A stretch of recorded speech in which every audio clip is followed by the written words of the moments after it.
Bir laboratuvarda insanlar için ölebileceksin.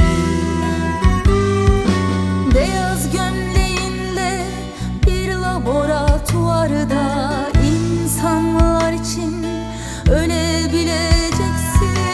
Hem de yüzünü bile görmediğin insanlar için.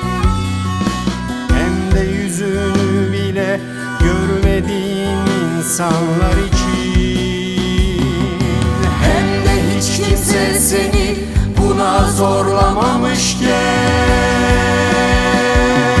hem de hiç kimse seni buna zorlamamışken, hem de en güzel, en gerçek şeyin yaşamak olduğunu bildiğin halde, hem de en güzel, en gerçek şeyin yaşamak olduğunu bildiğin halde.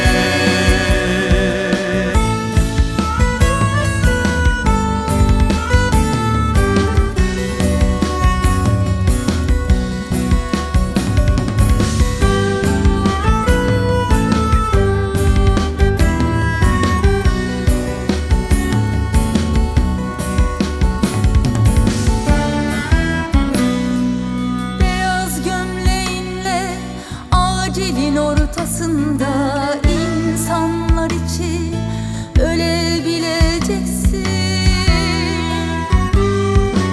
Beyaz gömleğinle bir hastane odasında umudun adı olabileceksin. Yüzünde o umudu arayan tüm insanlar için.